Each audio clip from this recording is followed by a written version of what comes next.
Pemirsa, sedikitnya 146 warga Palestina meninggal dunia dalam serangan militer Israel yang dilancarkan sejak hari Senin lalu. Gempuran Israel juga menghancurkan gedung kantor media asing Associated Press dan Al Jazeera di jalur Gaza.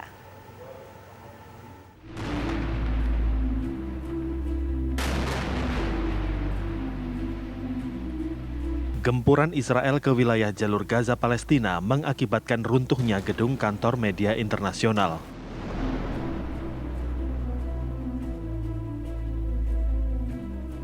Ledakan hebat menggelegar disertai kepulan asap tebal terlihat ketika roket Israel menghantam gedung 12 lantai di kota Gaza tersebut.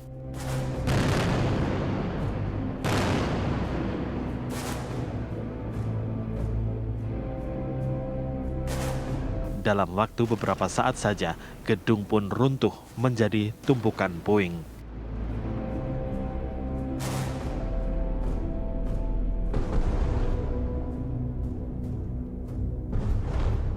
Diketahui ada 2 media asing yang berkantor di gedung tersebut, yakni Associated Press dan Al Jazeera.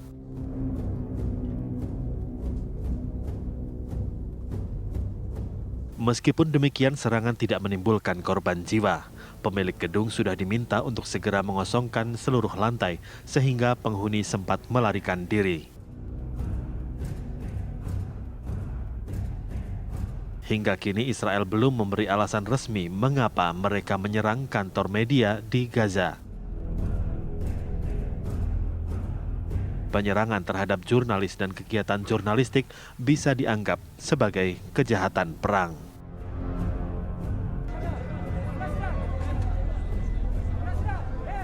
Warga Palestina memakamkan para korban yang gugur akibat gempuran Israel di jalur Gaza dan konfrontasi di tepi barat. Ratusan orang warga Gaza ikut menyalatkan jenazah para korban. Selanjutnya, warga secara bergantian membawa jenazah ke tempat pemakaman.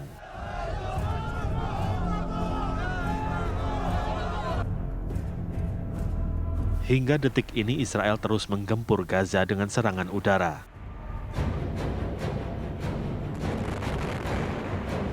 Milisi Palestina juga membalas dengan meluncurkan rentetan roket ke arah sejumlah kota di Israel. Gempuran Israel yang terjadi sejak Senin lalu telah mengakibatkan sedikitnya 139 warga Palestina, termasuk 39 anak-anak, meninggal dunia.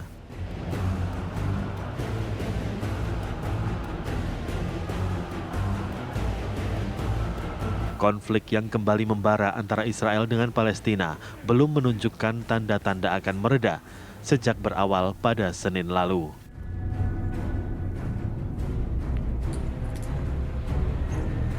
Para diplomat dari negara-negara Arab dan Amerika Serikat menyatakan sedang berupaya membantu meredakan ketegangan berdarah ini.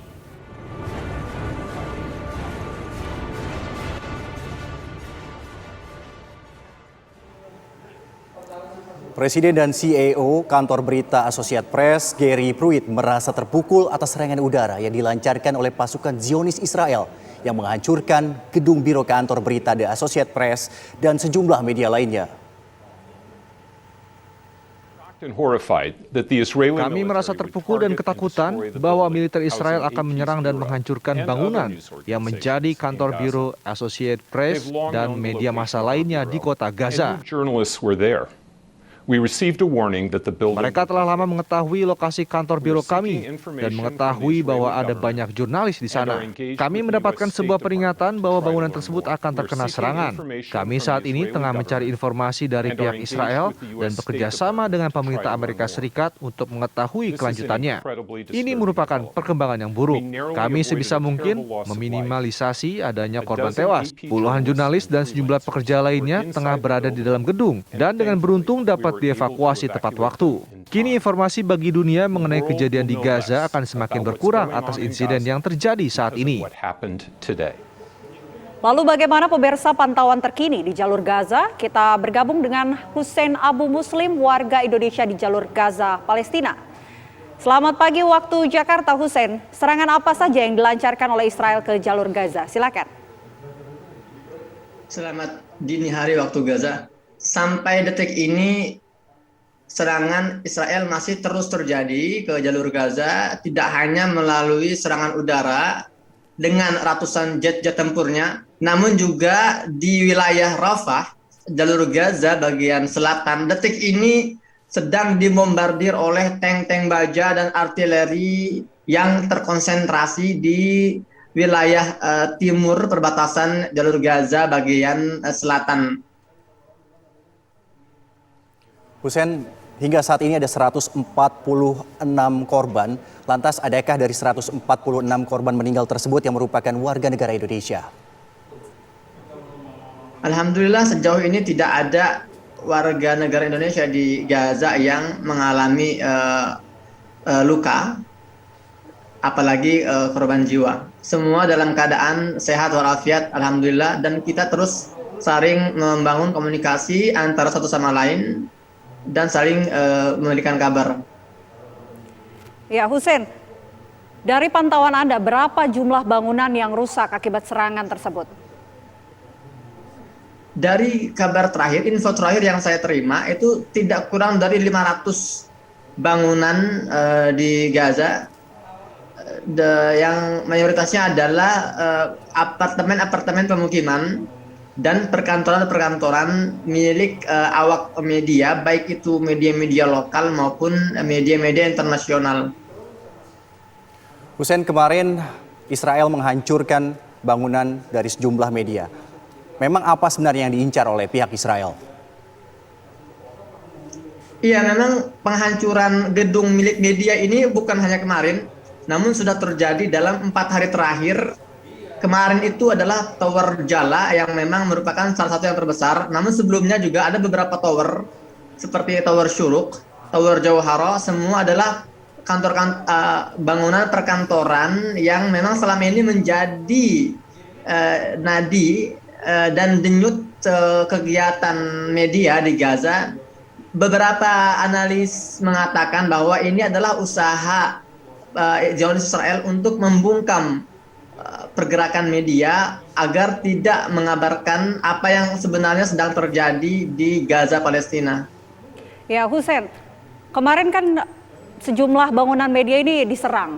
Bagaimana kondisinya? Apakah ada korban luka di sana? Dan sebelum terjadinya penyerangan di gedung tersebut, kondisi penghuni di sana itu dibawa kemana, Hussein?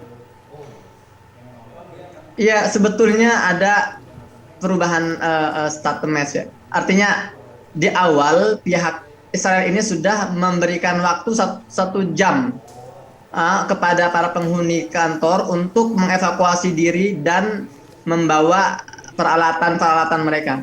Namun tidak lama pihak Israel langsung merubah instruksinya menjadi 5 menit.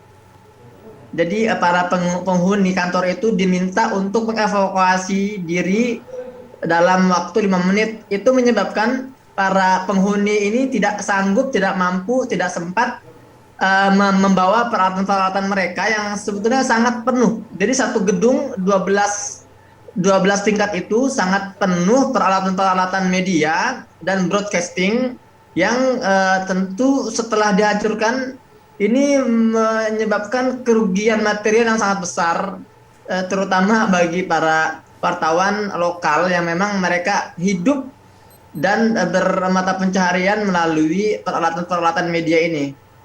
Hussein, saya penasaran, artinya sebelum adanya serangan tersebut, beberapa jam sebelum serangan ini semua penghuni sudah dihimbau untuk segera menyingkir dari bangunan-bangunan tersebut, Hussein?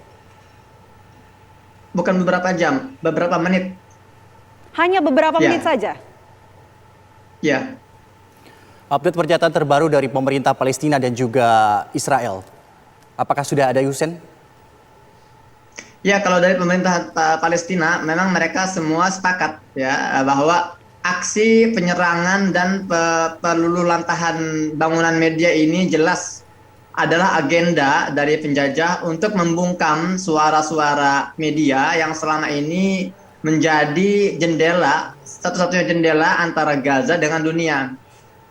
Adapun dari pihak Israel belum ada statement-statement terkait alasan mereka mengeluarkan kebijakan bagi para militernya untuk menetralisir bangunan-bangunan media tersebut. Kemarin informasinya untuk akses bantuan ini tertutup. Bagaimana kondisinya hari ini, Hussein?